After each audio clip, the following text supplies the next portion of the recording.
ঢঙি বাচ্চা। Hi, good evening. Good evening. ও রাত হতে যাচ্ছে তো গুড নাইট তো বলা যাবে না এখন। তোর মনে খুব হিংসা কেন? তুই আমাকে বলি এইটুকু করাই হয়ে যাবে, এখন আমি এটা নিয়ে নাচে হাত। হ্যালো। তো একটু আগে আমি মাটন কষার একটা শর্টস দিয়েছি, তো আমি মাটন কষা করেছি সেটা আমি দেখাই। এই যে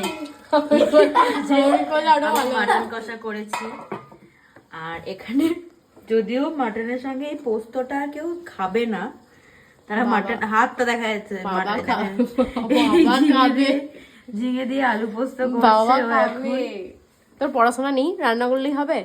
সকাল থেকে পড়াশোনা করে তোদের রান্নাঘরে প্রত্যেকটা কেসে তো হেরে যাবি। দাঁড়া সকাল থেকে পড়াশোনা করে তোদের রান্নাঘরে এখন খাটতে এসেছি যাতে 2 পয়সা রোজগার করা যায়। কেসগুলো তো হেরে যাবে। ঠিক আছে, এখন বিষয় হচ্ছে যে নাড়তে পর্যন্ত পারছে না, এত পোস্ত করছে।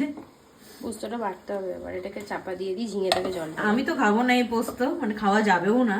নুন দিতে বলেছিলাম পোস্ততে, সেটাও দেয়নি। আরে বাবা দিচ্ছি। তো ব্যাপারটা হচ্ছে যে আমি তো খাবো না, হ্যাঁ, আর খাওয়া যায়ও না, তাই না গুবলু? তুই বল, ওর হাতে পোস্ত খাওয়া যায়? আমরা কি খাবো? পোলাও এন্ড মটন কষা। হ্যাঁ, করতে বস, নালে পিঠে পড়বে দুধদার, এটাই খাবি। হ্যাঁ, সেটাই তো আর কি বাকি আছে। বল আমরা পড়াশোনা করে তারপর খেতে এসেছি।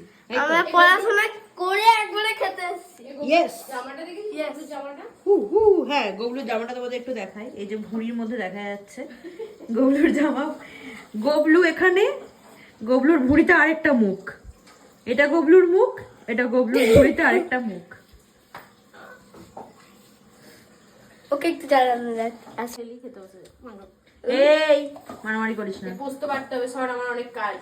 আজকে আমি কত কাজ করেছি, ঘর মুছেছি, ঝাঁট দিয়েছি, জামা মুছেছি। সামনে বিয়ে হলে মানুষকে এসব প্র্যাকটিস করতে হয়। চেম্বারেও গেছি। Okay bye, tata.